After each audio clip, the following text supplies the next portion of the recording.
Warning: this show is intended for mature audiences only. Viewers' discretion is advised. This show may contain strong language and sensitive or controversial topics. We are not attorneys and are not providing legal advice. The views and conversations are our own thoughts and feelings, and therefore, purely speculation.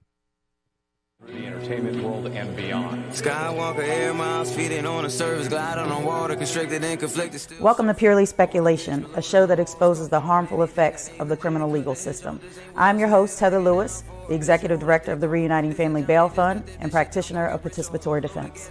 On this show, you learn about the unspoken horrors of the criminal justice system and meet fierce allies and advocates. We will make the best of our traumatic experiences. We will get angry. We may even cry.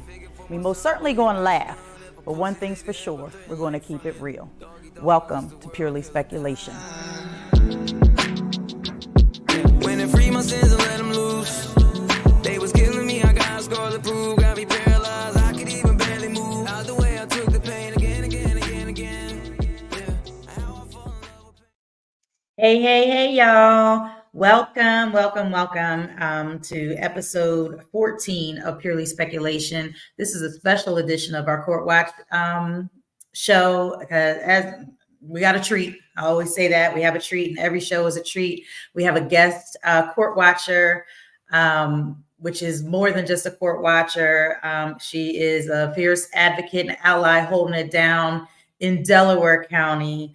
And she, along with some allies and friends in Delaware County, have created their own community space, a safe space called UDTJ, which their core values stand for understanding, devotion, take action, and justice. I welcome my girl, my little sister, Dyamond Gibbs, to the show. Hey, love.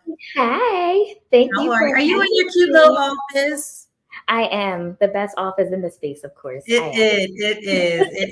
It was such an honor to be there for your grand opening. And we're not going to get too deep into what it is and your origin story, because we're going to have you back on the show. So this is going to be like a teaser about what Dyamond and the UDTJ got going on in Delaware County and how we can bridge the gap between Montco and Delco, and just strengthen the movement, right? Because Philly's got, some pretty strong movement, allies and workers. Montco, we got us, and we're building that. But Delco, we need Delco to, get some muscle, and the same with the surroundings, Bucks, Berks, Chester, and get everybody in alignment that we can kind of lock arms to solidarity and still doing this work, because injustices is still happening, right? It's happening here in Montco. It's still happening in Philly. It's happening in Delco. And so tell us a little bit about your work, the UDTJ, and the work, and the how the grand opening and all that kind of stuff. Give us a little teaser before we dive into the heavy lifting of what we're talking about tonight. Of course. So I have been involved in the organizing world since I was 18. So while I was a senior at Upper Darby High School, I was an ESL tutor, and I was the only Black ESL tutor. And in that space alone, there were 5 tutors altogether. The remaining 4 were white. And just knowing that space in general are full of so many cultural and diverse people that came over from other countries, just students in a space trying to get an education, which they very much so deserve, and also just trying to learn English, knowing that was not their native language. So being in that space and seeing up front that there was a teacher that would degrade the students directly if they weren't making the progress that they should be making. She would talk down on them. I've even heard slurs come out of her mouth a few times. And of course, just being the only person of color as a tutor in that space, it was really difficult to try to defend them at the time, because I also was a student myself. So there came it really came to a point where I told them directly, at least the students that I was responsible for, to just stop coming to the classroom. We can follow up either after school. I can meet you in the library, whatever makes you comfortable, but do not force yourself to come from a traumatic background already, knowing that a lot of them came from detention camps. A lot of them were even sent over to the country without their parents, so they were alone. A lot of them were in foster care. So to treat them that way in that space as if they aren't already dealing with enough at home, I was just like, okay, let's figure out a plan. And I would just sit there for an hour and a half in that place over time with just no more students because I told them to stop showing up. So because I had no students to tutor, of course, the teacher is just like, well, why are you in this program? And I'm like, I don't even know. I don't even want to be at this point. Right. So, yeah. Certainly don't want to be underneath you. Exactly. So just seeing that up front and then consistently asking myself, well, what can I do eventually to make sure that this doesn't happen to students going forward and just in this space in general? This is happening inside the schools directly. I can only imagine what's going on just in the communities. So that was back in 2015. Fast forward to 2020 is when UDTJ formed after the murder of George Floyd. There were a lot of very harsh and negative comments and pushback coming back from a lot of residents, even officials that are elected into power, and even our law enforcement, just about how they were compliant with what happened to George Floyd. And eventually we ended up meeting with the Upper Darby Police Department to see, well, what's going on? Where do you guys stand on this issue? And they completely shut us down altogether. And the superintendent told us up front, racism does not exist in Delaware County. And he pretty much capped the meeting. And I was like, okay. So pretty much we started protesting. And it was myself and our co-organizers at the time, Kyle McIntyre, Elijah Neal, and BJ Bryant. All of us were very much so in our early 20s, trying to figure out what we're doing. Still college students at the time, but at that point, we just weren't going to stay quiet about what was going on. So we protested in front of the police department. What did they do? They hosted a Back the Blue rally in order to retaliate. So instead of attempting to address the issues at hand, it continued to progress over time. So we were definitely an organization formed through the Black Lives Matter movement and just wanted to bring more light towards it. But eventually we did just shift into more so community programming because we know what we don't have access to in the communities. We know what we need to see.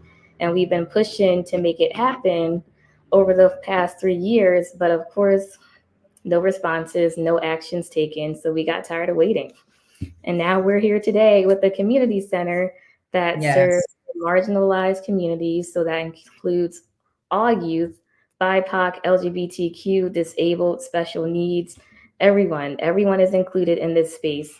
And we just needed it. And we needed to bring more attention to underfunded school districts because a lot of times in Delaware County, we get so caught up on comparing ourselves to Philly and saying, oh, we're not this bad. But actually, we're pretty up there when it comes to the issues at hand. It's beyond Delaware County at this point. These issues are turning more so into cycles, and it shouldn't be this way.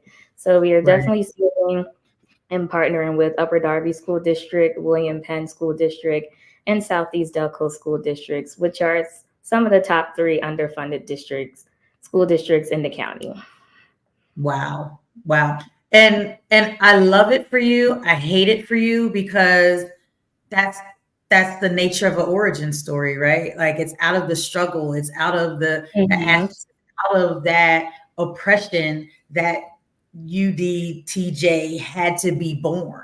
You know what I mean? And you guys tried to do it, you know what I mean? Like, hey, we're having these conversations, this is what we're feeling. And, you know, the adults, the powers that be, you know, back the blue. So tell us a little bit, because it was interesting to talk about the police. Where was the DA in all of this? So who is the DA in Delaware County? So our local DA is Jack Stolzheimer. I will say the DA in all of this has always been pro-police, and a very, very serious incident where a protest, it was very peaceful. It just turned left really quickly and escalated because of counter protesters. And Mhm. this wasn't a march that was led by us, but it was with an organization that we worked heavily with named Delco Resist. And there was a Black Lives Matter march through Ridley. Like I said, it went left really quickly. Mm. Counter protesters tried to run over marchers. There was a few organizers that were physically attacked, and they were also in alliance with the Ridley Police Department because they were on site during that march, and they just stood there and watched the counter protesters physically attack people. And Wow. actually, there was a press conference held on it, and our lovely DA was questioned about his stance on what happened on the incident. And Mhm. pretty much he said he was happy that it happened. He commented that at the press conference. So, And you know what? And I'm sorry to cut you off because like this stuff and see this when I say this is a treat, like this is a fucking treat. Like this is mhm, stuff that I didn't know about this, and I'm so glad to have met you. So glad to so that we're having these conversations because it just gives us an opportunity to amplify because absolutely. people outside of like Philly don't know much about Delco. Like even Mhm, Monco doesn't know much about Delco. Like the regular, like unless you're in the movement space or whatever certain spaces, like we don't know what's going on in Delco. We don't know what's going on in Chester. Like all these other spaces. And I'm so thankful because one, I didn't see it on the news. The fact that that was happening and that it's I I don't know, swept under the rug, didn't go viral, didn't do any of that stuff. When literally police are watching, you know, the assault and attempted murder of, you know, peaceful protesters, and it also, you know, it's interesting because and I'm rambling, but we had gotten money because it was deemed that Berks County and Lehigh County were hotspots for counter protesters, and mm, that we were given resources to support or bail out any or any protesters, peaceful protesters during that time that were arrested while protesting the murder of George Floyd and all of those things, right? mhm. It never happened. Apparently, the finger was on the wrong pulse. The Of finger was course. in the wrong. They were looking left when the shit was happening. Well, left and the shit was happening on the right. You know what I'm Mhm, saying? Because it had us looking in a different direction when actually we should have been looking at Delco because there's no bail fund in Delco. There's very few movement supporters and things like that, allies to protect you all. Philly doesn't go outside of Philly as far as the bail funds are concerned. So the folks that were being harmed were right here in Delco, 30 minutes away. mhm. Like that's blowing And my mind. it's crazy because one, I was going live during that march, so I was able to capture everything on video. It did Wow. eventually go viral and it got over 14,000 views Nice. because this is ridiculous. And then at the press conference, he didn't even stand with the people. He stood directly with the police department.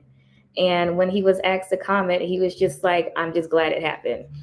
And that's not okay. He's just a little too blunt and too bold for my liking, especially when Right. it comes to people of color. And knowing that Ridley has a very, very harsh background when it comes to how people of color are treated in general, that was very much an eye opener for me. Very much. Right. And just like the DA here in Montgomery County, he's an elected official, correct?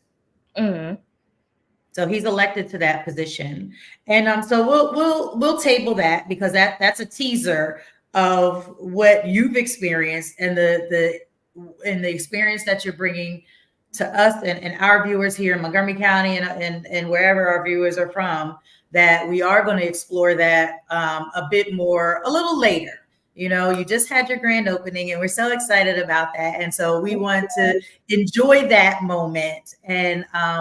Really have you all enjoy the moment and you know the partnerships with the school districts and things like that. You know, I really want to be able to you know, let y'all have that moment and be proud and start to raise your baby, right? And mhm. so with the Jack Stolzheimer, if I'm saying his name correctly, Yes. there was another case. So he has a history. right? So that may have been a foreshadowing of his leadership style and how he's going to handle and address the police behavior, how he's going to handle peaceful protesters by people of color, pushing back against racist and oppressive systems in Delaware County. And so he had another opportunity to kind of maybe be on the right side of history. And that's with the, do we call it the murder or unfortunate killing of an 8-year-old girl, Fonta Bellitti. Am I saying her last name correctly? You said it correctly. Okay. And so, I mean, I did my research to kind of, learn, and that's something we definitely saw that on the news, and we were following it, and we're waiting to see like how that was going to go. So tell us a little bit about the office. Like, as I read it, and I'm like, this is ridiculous. So like you tell it because you're probably a lot more familiar and it's more personal to you. So let you tell the story, and I'm just going to ask questions like I'm just this crazy person because I'm, we have a segment called "What the Fuck," and I've got like 1,000. This case is very much that, very much. So Fonta was, unfortunately, I will call it a murder because that's exactly what it was when you have someone just negligently shooting into a crowd, no specific target, and then you shoot someone, especially on school grounds. So Fonta was murdered at Academy Park High School on August 27, 2021. And that time was so significant for me because my mom passed away 4 days prior. Oh, and wow. I remember seeing this on the news and I'm like, did they say Sharon Hill? Is this correct? And I couldn't really process what I just heard or what I read on the news because it was going through that grieving phase. And the more I heard about it, I was just like, this happened in our backyard. What's going on? So at a football game at Academy Park High School, allegedly it was said that 2 teenagers were around the corner and shooting.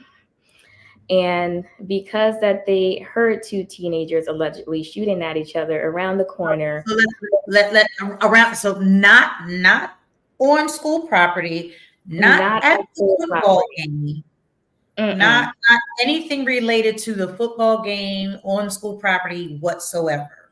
Not at all. Not at all. Right. They said that they allegedly heard gunfire going on maybe a block away from the school. And they saw a car speeding around the corner and they assumed it was a drive-by.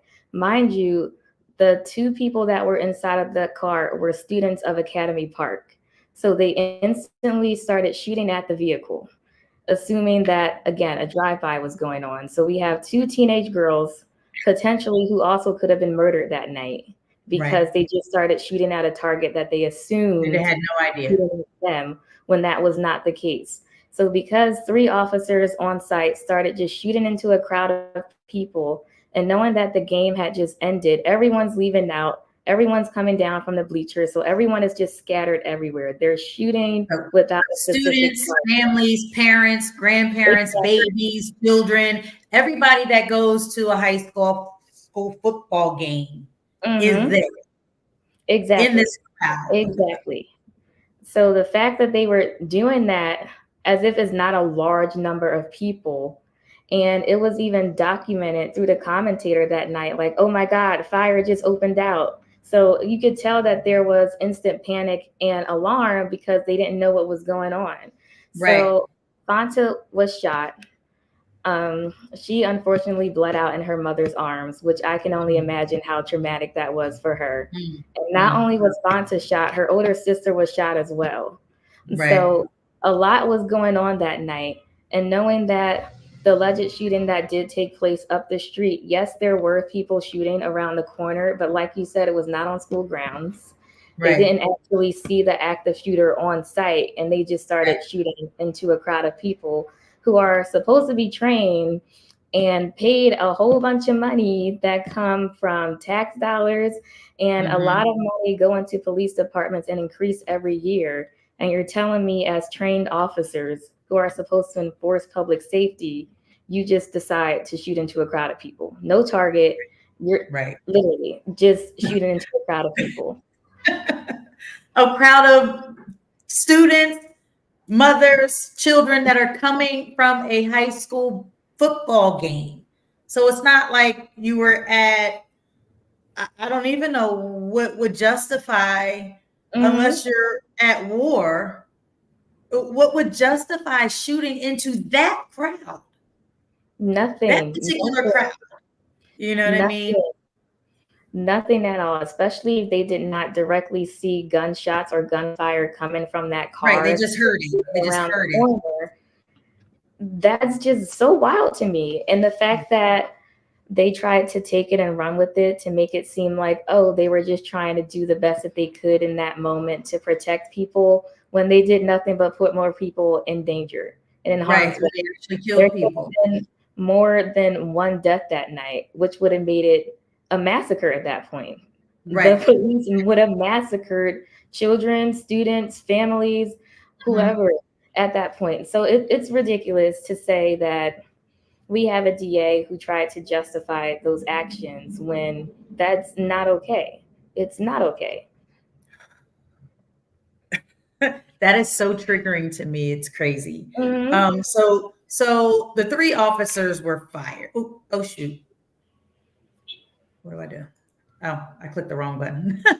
3 officers were fired, right? But initially they were charged with involuntary manslaughter, voluntary manslaughter, reckless endangerment. But they ultimately pled guilty to 10 counts of recklessly endangerment and sentenced to 5 years probation. And like you said, the DA had a quote about the incident. If we can see Jack Stolzheimer's quote about the shooting that night. And he says, this is a terrible tragedy caused by armed and violent criminals who turned a high school football game into a crime scene where an innocent girl lost her life. Now, my question is, who are the armed and dangerous criminals? 2 Black teenagers who I will say were armed at the time, but they were not even on school grounds. Right. So my question is, who are the armed and dangerous criminals that killed a child? Sharon Hill police officers. There you go. Without a doubt. There you go. So, it's interesting how they can kind of paint that broad picture and really we know who you're trying to make out be the bad guys. But the actual perpetrators of that murder were police officers. Exactly. Police officers. He's describing police officers. And the same charges that he attempted to give Angelo Ford and Haseen Strand were not the same charges that were instated for the officers. Exactly. So that speaks large volume. The fact that they were about to be charged with first-degree murder, and they're just getting charged with manslaughter and reckless endangerment. That does not equate in the slightest. No, not at all. So there was a civil case, right? And so because a young child lost her life needlessly, senselessly, recklessly, almost maliciously, I would say, that's what you need to have with a first-degree murder charge, is that they intended to shoot into a crowd to kill somebody, whoever they thought was a threat. And here it ended up being a 7-year-old girl, 8-year-old girl. But it's interesting that the civil attorney for the family ended up being the former Montgomery County DA, Bruce Castor. And so, Bruce Castor struggled with this case, or at least in his comments. I mean, I didn't follow it, but like researching for tonight, reading his comments, it seemed like he struggled with the optics, with the facts, and the police not being charged and how they were shifting. If we can see Bruce Castor's quote here, he says, "How is it possible that these two juvenile shooters, people could be considered as the main focus of the investigation when it was the police officer's bullet that killed Fanta and injured other people? And the lack of training, the lack of supervision that the police officers had, the focus has to remain on the police reaction." That is coming from former DA, Montgomery County DA, Bruce Castor. Yeah, Okay, yeah. I had so many question marks when I realized that he was involved in this case, because one, it threw me for a loop. And even just knowing his participation with Donald Trump, I had, again, so many different questions. And I was actually nervous for the family at first, because I'm like, are you sure that you trust him to properly move this case along in a direction that you want it to go in? I don't know if he's working hand in hand with the DA. I don't know if he's just trying to find out the internals on where you guys stand or what you want to see done. But it's not adding up to me to see him involved in this case in any way, shape, or form. But they said that he was a good one to go with. They wanted to pursue working with him on this case. So I wasn't going to challenge anything that the family wanted, because we were just moving however they told us to move. But definitely had a whole bunch of side eyes and side remarks about, did you do your history on him? Right. Like, do you know who this is? Had a lot of question marks. Right. Very interesting. Like, you know, the turn of events. And I don't think any amount of money is suitable for the loss of a child or loss of a loved one unnecessarily in situations like this. But I mean, my understanding is that the settlement was around $11 million to the family. And so it seems like Bruce Castor was committed to this family and committed to highlighting the egregious nature and behavior of the police department, the Delco DA, Jack Stolzheimer, and the handling of it, and recognizing that the police department is at fault and fully liable and should be fully responsible for the death of Fanta. But yet we have AJ Brown and the other gentleman, can you say his name for me? So that it's Hassan and AJ Ford. Right, that are still fighting their case. Because we attempted to support AJ because he had a hearing back in December that was continued. Do you have any updates for us for either of those cases? I have not heard any direct updates on AJ's case. If anything, he just continues to share the harsh conditions of the facilities that he's in. And of course, his representation trying to make sure that he's not charged as an adult. It's just very frustrating to know that Hassan alone has been incarcerated since this case has taken place back in 2021. So it's frustrating to know that while these kids have actually been behind bars, the police officers were just chilling at home with their families, going on with their daily life. I mean, the other one working at Home Depot or went into construction or something. And even the opportunity to possibly be allowed to rejoin a police force altogether, that shouldn't even be an option. It's very upsetting to see that potentially if we did not move with this case, that it could have easily just gone another way. And just like that, it could have easily been shut down within a month, I'm pretty sure. Right. Yeah, that's just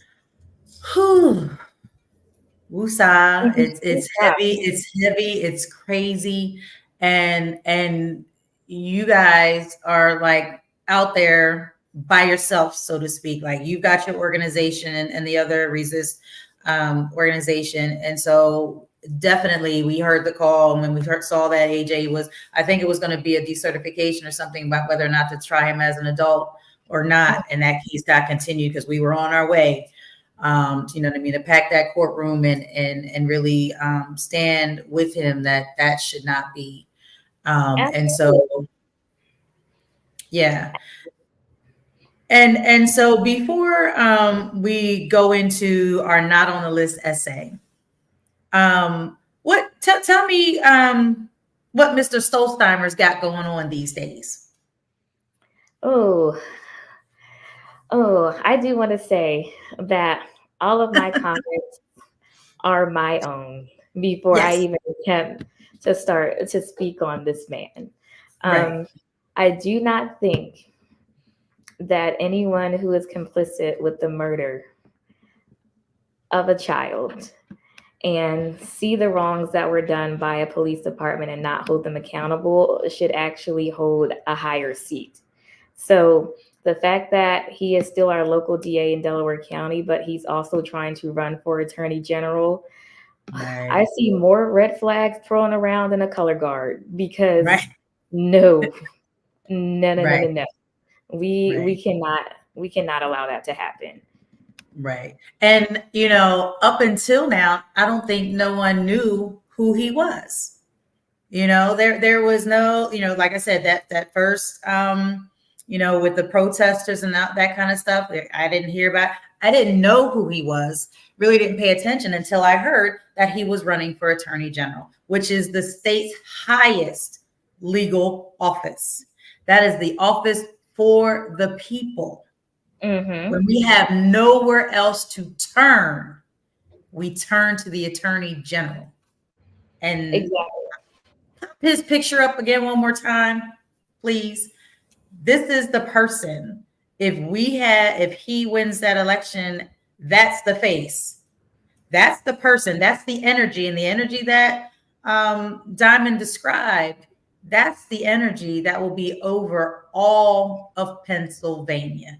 Not just traumatizing and harassing and terrorizing the citizens of Delaware County.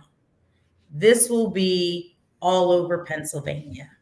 And so thank you for bringing us the opportunity to meet Mr. Stolzheimer in his true self, in his true nature, right? Because when folks are campaigning, obviously they're going to put their best foot forward and they're going to act, you know, and one of the things that really, really bothers me about DAs and law enforcement and when they're running for elected office is that they always use the safety of the people as their reason for being tough on crime.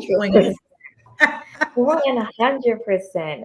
I will say, over the years, just from Fonta's case alone, there have been Democratic committees that have put out public statements saying that they do not support his actions or behaviors as a DA. Right. And this is coming from the actual different parts of the county that he serves. And even a statement was brought upon from Philly. So I'm like, people are watching what you're doing. You have a track record. Are you actually going to be interested? Because that's the question, interested, because obviously it's pretty solid on where he stands altogether, and even taking on what you were elected to do. And you want to now run for a higher position, which is very questionable when he's doing nothing but eating off of marginalized communities by saying that he's brought down gun violence in Chester by a certain percentage. And of course, knowing that Chester is one of the most underfunded parts of Delaware County itself, of course, he's going to make it seem like that's his main priority, his main focus, and making sure that Black and brown communities and Black and brown people get served properly, when it's not. It's a performative tactic. So I haven't seen him out here. Well, that means increasing the police force, increase the policing in those areas. That's a resource that's going there, is more police. And he keeps saying, oh, we're going to be working on mobile crisis units, and that's going to be brought into Upper Darby and Havertown. Havertown is one of the wealthy parts of the county, and he also lives in Havertown. So not really sure what that will do for communities of color that actually need those resources, knowing that we also had 2 people of color have a death by suicide in Yaden police custody, and charges were dropped on the negligence of the officers within 3 days. 3 days. You're killing me. You're killing me, kid. You're killing me. You're killing me. 3 days. 3 days. Yet we're not worried about those mobile crisis units in areas like Yaden or Darby or the school district. It fits the narrative. You know, anytime you see a white person have a mental health crisis, it's called exactly that, a mental health crisis. Anytime a person of color has a mental health crisis, the police are sent. Mm-hmm. And so it sounds like he's reinforcing that narrative with his own campaign platform. Yeah. And, you know, and whether or not his PR people, his campaign people are saying it, but or making this up, but they're putting him like Monco, Delco, Philly, like everybody is just loving this guy. Mm-hmm. And, you know, that's not what I'm hearing. You know what I mean? And doing my own research and talking and wanting to learn more about the candidates that are running, he just doesn't seem, I think he's delusional.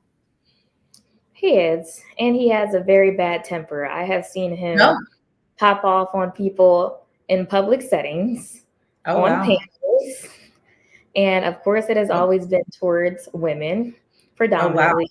So I have seen him be his true self in public settings. And of course, one of the panelists that he popped off on was someone who was a psychologist and a therapist in Chester. Right. So someone who's trying to tell you what's actually going on in the city that you care so much about helping, and you're just telling her to be quiet. Is she done talking? So we're going to take a moment. We're going to take a breather. Because we do have another case that's happening in Delco. And I want to just say shout out to my nephew, Josh, who's a faithful follower and watcher. Thank you. And ENY Cultures, is that some of your folks? Is that somebody that's saying, hey, they loved the color guard? So, you know, we've got our folks listening. Thank you so much for tuning in, because this is such a critical piece of information. Is what's going on real time, eyewitness. That's the space that we operate from. The show is called Purely Speculation, but we deal with facts. Our emotions and all that kind of stuff is speculative. But we're talking with somebody that is in Delaware County, that is an eyewitness, has experienced these things firsthand. And I appreciate Diamond for coming on. I ask all of our followers to please like, share, and follow. Like, the more that we're sharing and liking and following this information, love you, Josh, that we can impact and people get this information. They can make informed decisions, and they can know about the that they move into, and the people that, you know, want to buy their vote or coerce their vote or manipulate their vote with propaganda. And so, you know, we try to, you know, just kind of give people the information. You decide and do what you want to do. We're not telling you who to vote for, who not to vote for, but just be informed. And, you know, so one of the other ways that we help our community be informed is we started a new project called Not on the List. And Not on the List is in honor of Black History Month. This episode, or this segment, is brought to you by the Marion Lawrence Foundation.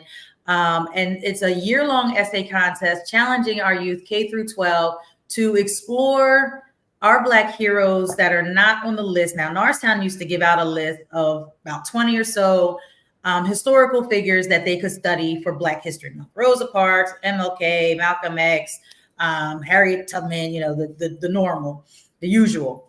And it's the same list every year. So after, you know, 12 years of high school, what more do you know about your Black history and your Black culture? You know what I mean? And we're constantly creating history. So Not on the List was created as an effort to keep our Black heroes, whether it's our family members, community members, historical figures, or celebrities, whoever has impacted our youth, that they felt compelled to write, you know, an essay about them. And so we have an essay submission today, and I'm going to read this. I think we're going to pop up the Mr. Bell. So Dennis Bell is the subject, and Dennis is one of our Dear Hub members, and he has some delightful family that absolutely adore him. And this is what they wrote about Mr. Dennis Bell. Dennis is a remarkable individual who embodies a unique blend of intelligence, creativity, and kindness. His passion for learning and his insatiable curiosity make him a standout in any situation, in any setting. I'm sorry.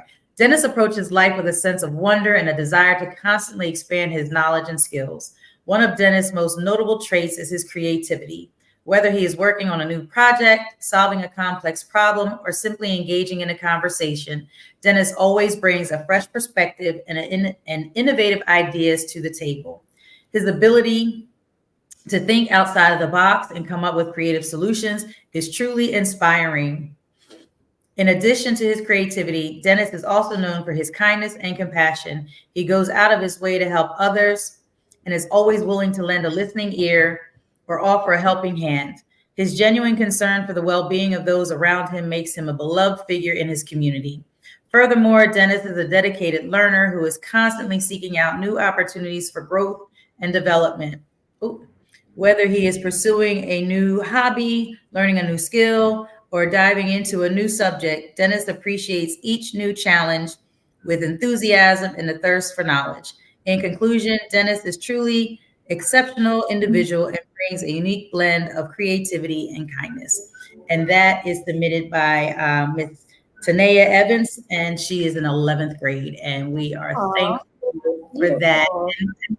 And I love Mr. Dennis. Mr. Dennis is the truth. Like he's one of our hub members. He is a court watcher, and he is all of those things as she described. He is super inquisitive, always asking questions, very courageous and bold with asking questions and wanting to learn more. And he's up there in age. He's got to be 60-ish, late 60s, late 60s.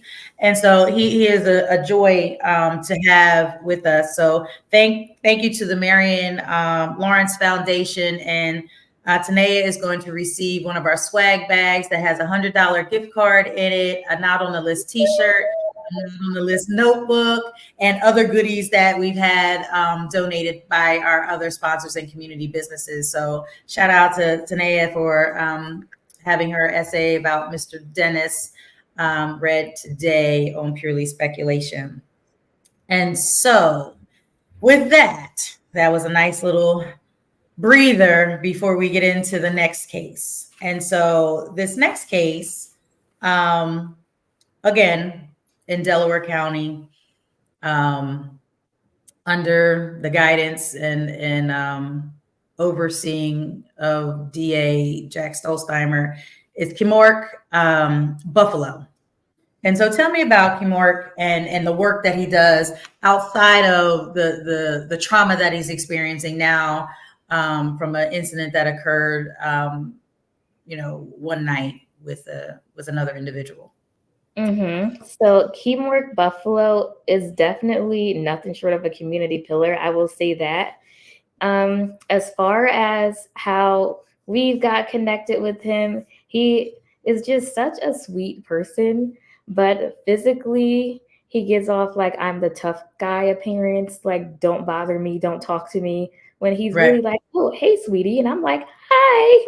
He's a sweetheart. He's a biker, and it's like, you think of Hell's Angels and tattoos and all of that. And I'm just like, no, he's really a gentle spirit. So he has assisted us with protest routes, marches, just making sure that we're okay when counter protesters come in on site. Because obviously after the whole Ridley thing and things got so intense, we wanted to have some form of protection. And not just saying like, oh, he came on as security, but he came on as a community activist himself who got friends together, who also biked with him to be like, hey, can you actually be here and ride with us down this route to make sure everyone's okay and protected? So he made sure to always come through for us as organizers and just the community, because there have been kids at these events. There have been older senior citizens at these events who may need that extra, sense of protection in spaces like that. So Right. Keezy is truly, truly, truly a community pillar. And he was also someone, I want to say, because this is also so important to note, he was also someone who served in the military and is very well trained when it comes to guns. And so Right. he was recently arrested back in October of 2023 for an attempted murder in Upper Chichester Township. And he does not live too far from there. He lives in a predominantly white neighborhood, I will say that. And he has a farm. Literally, he's an animal person. And Right. like I said, he's such a gentle soul. So to actually see something like this come out in the news where they're portraying him as a murderer, Right. someone who does not deserve to be on the streets of Delaware County because of these charges that are hitting the media, when of course they're not going to put everything out in the media correctly about what happened. Right. Right. So Right. there was an incident in a local Wawa parking lot where there was a white man who were yelling out racial slurs and also physically charged at him to attack him. So again, like I mentioned, Keymark, he is very, very, very well trained when it comes to weapons, and he's also licensed to carry in the state. So he did pull out a weapon to shoot in self-defense, but it wasn't an actual bullet. It wasn't even portrayed as an actual bullet.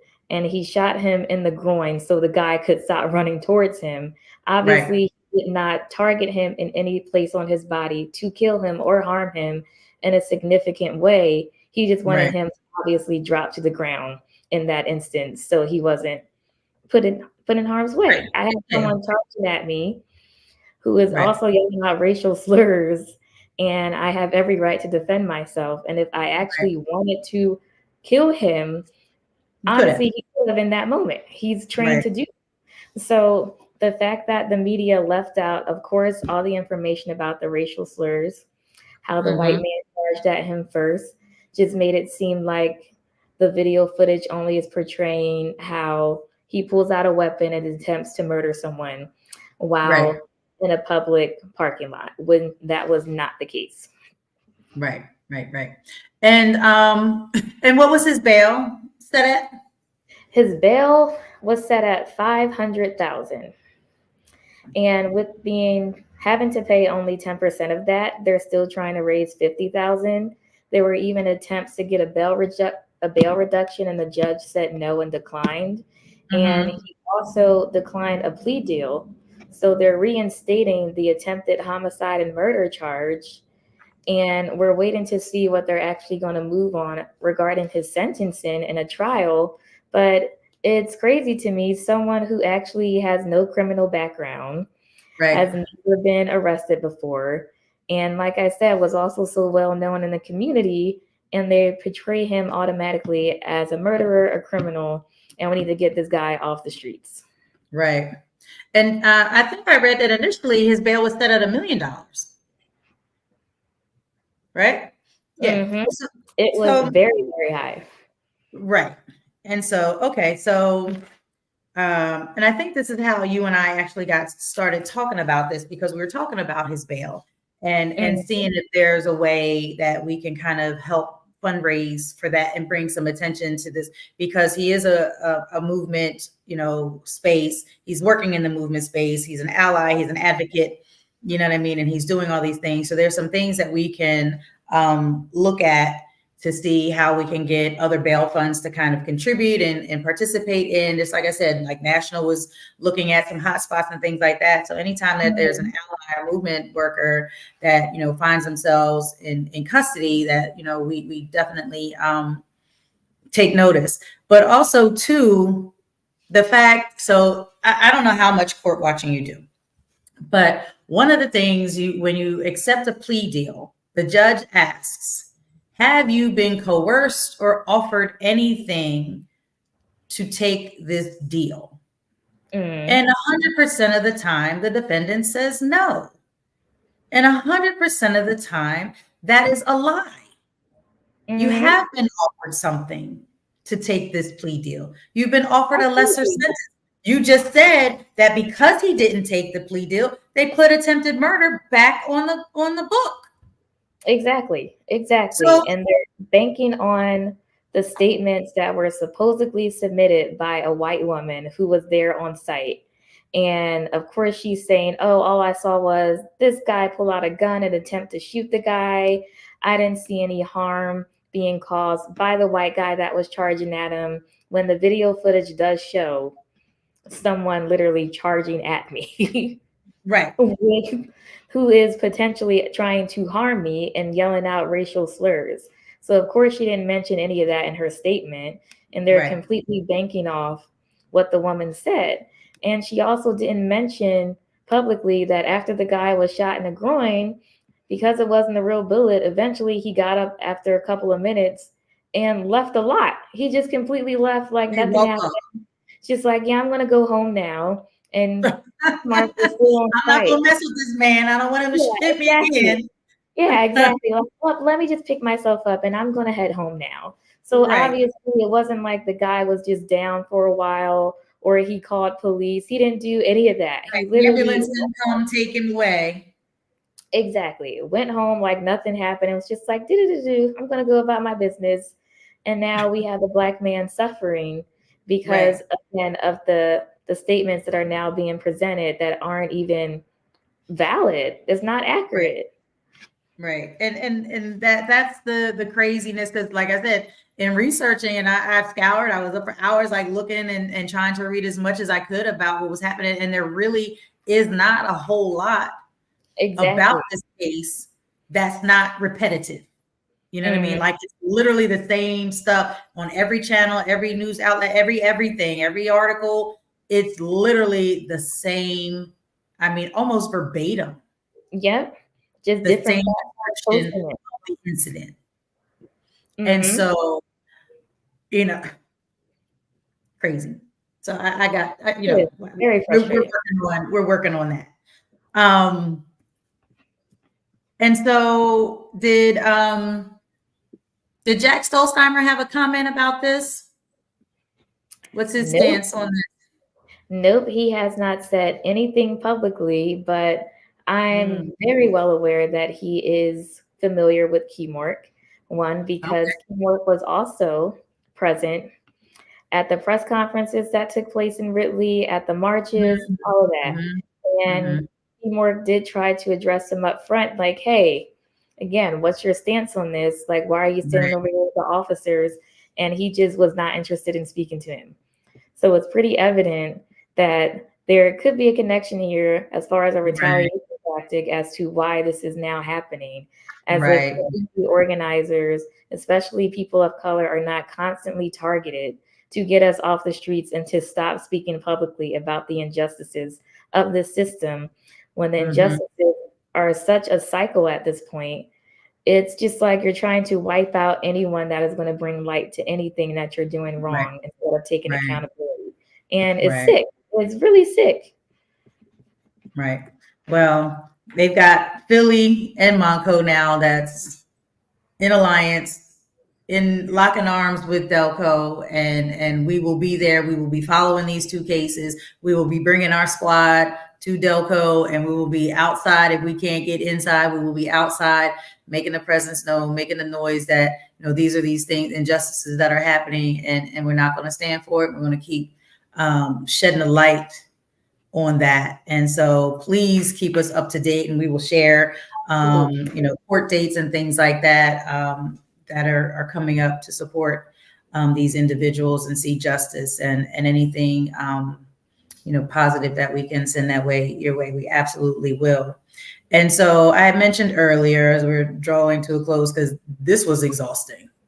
And so I try to utilize a lot of different self-care mechanisms. And one of them is called What the Fuck. And we have a segment called What the Fuck. And it is, you know, there are times that it could be like, you know, a positive experience, like what the fuck, like, oh my God, I just won the lottery. Like, yes, that's a positive.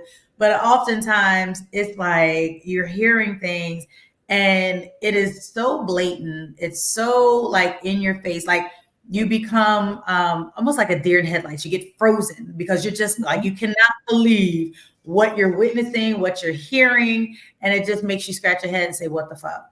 And so do you have any, I'm sure you have a ton, but is there any particular moment that sticks out for you like that? Honestly, I will say earlier today, I absolutely had one of those moments because there was someone that came into the center and it just instantly turned into a pressure interview for an hour. We were talking for an hour and it seemed like he tried to get me to change my stance on a lot of things. And I was like, who are you working for? That was really my question that continued to come to mind. And he came in and kept asking questions like, well, where do you stand on law enforcement? Are you going to have them involved in the center? How do you feel about street kids? And I'm like, And I was looking at everyone else in the building like, I know I'm not the only one that just heard that, right? Here, just the questions that he were asking and also the language that he was using, it was evident that there was some partnership with law enforcement. And it just seemed like he just was sent there to get more information. And with him asking stuff like that, I was just like, how about we stray away from the terms like street kids? That's for one. Right. And that's not a healthy term to use, especially since there is no such thing as a bad child. There is a such thing as society that set them up to fail because they have no sense of resources, opportunities, services, recreations for them to engage in. So that definitely sent me over the edge. And then what put the icing on the cake was the fact that he asked about, well, what are you now going to do about the street kids? And you can't just tell me that, oh, they have a lot going on at home. Everyone has trauma in their households. And I was like, sir, please exit and let me help you walk out. I'm over this, right? We've been debating on this for an hour now, and it seems like you're trying to get me to say either in order for us to have successful programs, we have to go through law enforcement to make that happen. And no, that's not the case, actually. There are many alternatives on these issues. And I'm like, for one, it seems like you need a whole abolition course on just what language to use and what not to use, and how to even approach youth to have these conversations, because a lot of them are set up based on a lifestyle that they've been accustomed to.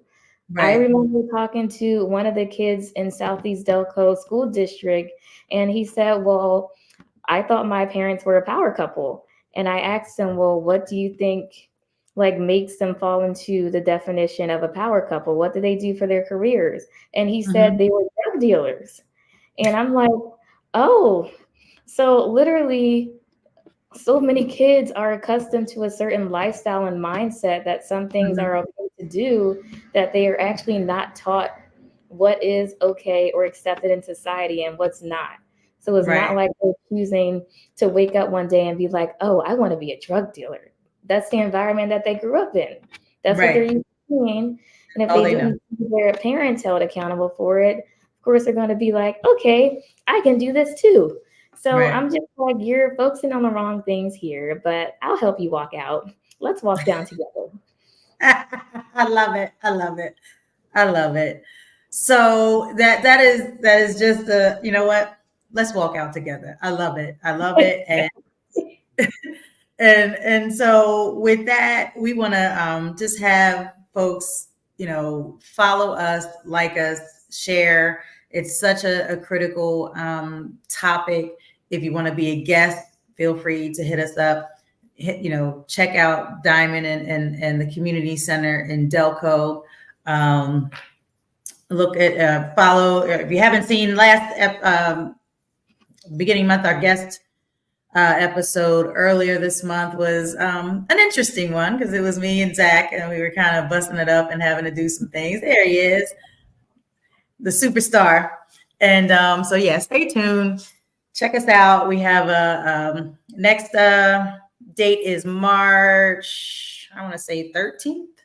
the second and fourth Tuesday of every month, we go live here on Purely Speculation. And Diamond, thank you so much. It is such a treat. And that was a little teaser. We will have you back on as a full-blown guest so we can hear all about the wonderful stuff that you got going on that to kind of address the horrible traumas and oppression and racism that, the residents of Delaware County are experiencing. And, with that, we will say peace and thank you. And good night. Thank you for tuning in to this episode of Purely Speculation. If you learned something, share something. Please like, follow, and share this show. The more our communities know, the more they are empowered, and the faster we can create change. Purely Speculation would not be made possible without the generous support of the Community Justice Exchange, the Health Sparks Frank E. Boston Black Justice Fund, Philadelphia Foundation, and Reform Alliance. Thank you. Booyah! Intuition different, already lived and dreamt it. Visions make my vision clear as I'm jogging through this fog of life. Fog lights with the fog set, body and I'm all set. Baby, can you be my Cardi B on an offset?